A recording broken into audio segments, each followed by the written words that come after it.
ഒക്കെ കെട്ടിക്കിടക്കുന്ന ജലാശയമല്ല, ഒഴുകുന്ന പുഴയാണ്.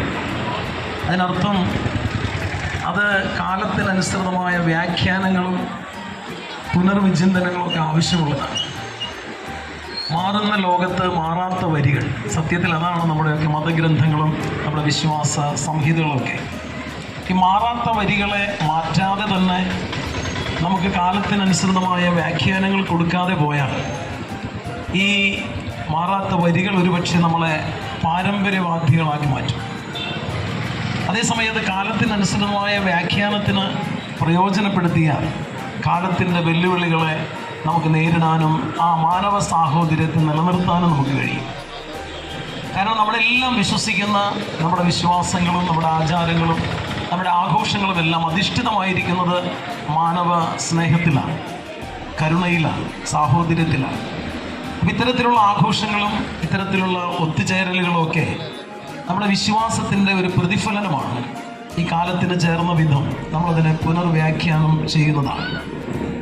ഈ നമ്മളെ സംബന്ധിച്ച് കളമക്കര ലൂർദ് ഇടവക എല്ലാ വർഷവും ഇത്തരത്തിലൊരു ക്രിസ്മസ് വിളംബര റാലി പോലെ ഒരു സമ്മേളനം, ഒരു ജാഥ ഒക്കെ നമ്മൾ നടത്തുമ്പോൾ ഈ നാടിൻ്റെ തന്നെ ഒരു സാഹോദര്യത്തിൻ്റെയും പങ്കാളിത്തത്തിൻ്റെയും കൂട്ടായ്മയുടെയും ഒക്കെ ഒരു പ്രഘോഷണമായിട്ടാണ്.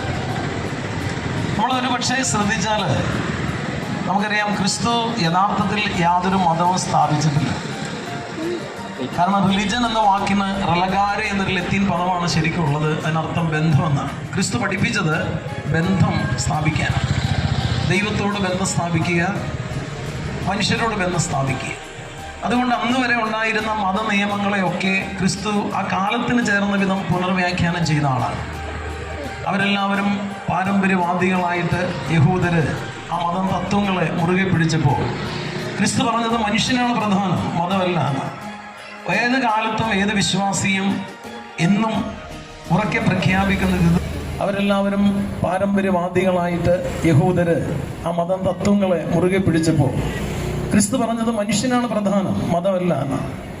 ഏത് കാലത്തും ഏത് വിശ്വാസിയും എന്നും ഉറക്കെ പ്രഖ്യാപിക്കുന്നത് ഇത് തന്നെയാണ്, മതമല്ല പ്രധാനം, മനുഷ്യനാണ്. അതുകൊണ്ട് ക്രിസ്തു പറഞ്ഞു, സാബത്ത് മനുഷ്യന് വേണ്ടിയിട്ടാണ്, മനുഷ്യനൊരിക്കലും സാബത്തിന് വേണ്ടിയിട്ടല്ല.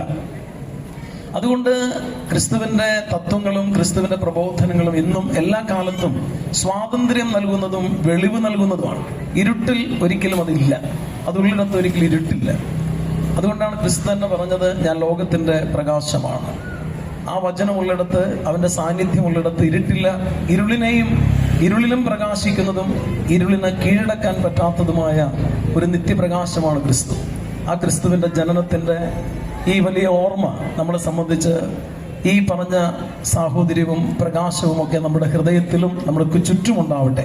എല്ലാ ഇരുട്ടും മാറിപ്പോകട്ടെ, എല്ലായിടത്തും വെളിച്ചം പരക്കട്ടെ എന്ന് മാത്രം ആശംസിച്ചുകൊണ്ട് ക്രിസ്മസിന്റെയും പുതുവത്സരത്തിന്റെയും എല്ലാവിധ ദൈവാനുഗ്രഹങ്ങളും മംഗളങ്ങളും